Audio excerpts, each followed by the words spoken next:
سلام دوستای عزیز، امیدوار هستم در هر جایی که باشین جان جور و دل بیغم داشته باشین. دوستای نازنین، ما امروز لب شیرین تیار میکنم و موادی که ما ضرورت داریم 1 لیتر یا 4 گیلاس شیر، 2 قاشق نان پر کارنفلاور، نیم گیلاس بوره، 3 قاشق نان پودر جلی سرخ، 3 قاشق نان پودر جلی سبز،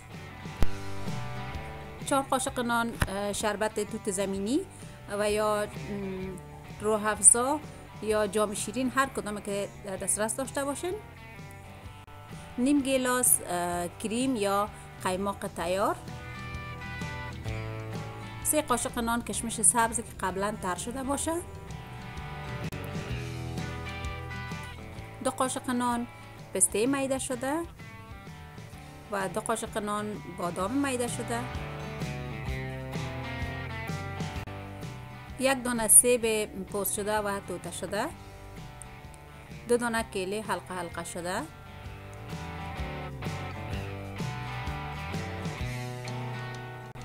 نیم گیلاس پایناپل یا اناناس توته شده و نیم گیلاس هم انگور کشمشی.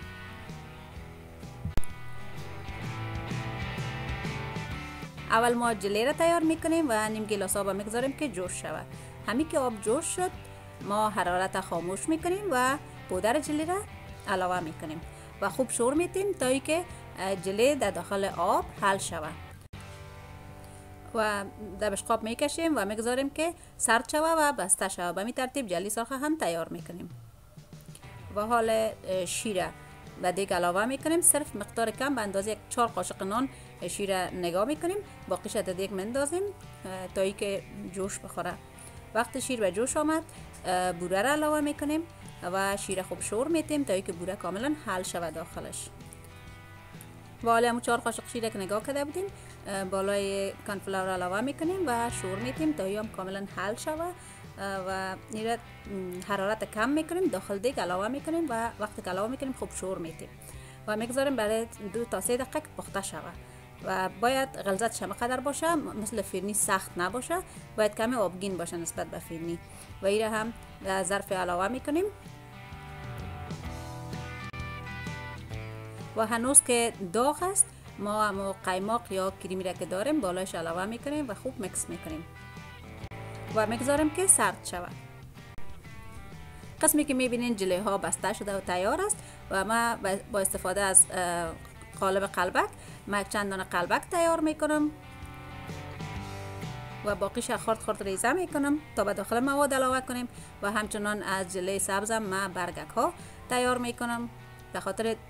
تزیین روی لب شیرین. و حال مواد تیار است، کاملا سرد شده، ما داخل شربت علاوه میکنم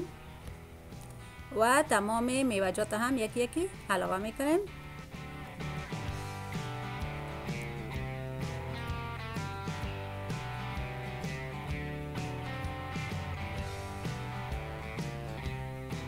و جلی های باقی مانده را هم داخلش علاوه میکنیم و مقدار پسته و بادام هم علاوه میکنیم و خوب مخلوط میکنیم و به ظرف دلخواه خود میکشیم و به این ترتیب و یا هر قسمی که خواسته باشین تزیینش کنیم و این خوراک مزه‌دار تیار است. امیدوار هستم که خوشتون آمده باشه. تا ویدیوی بعدی، خدا حافظ.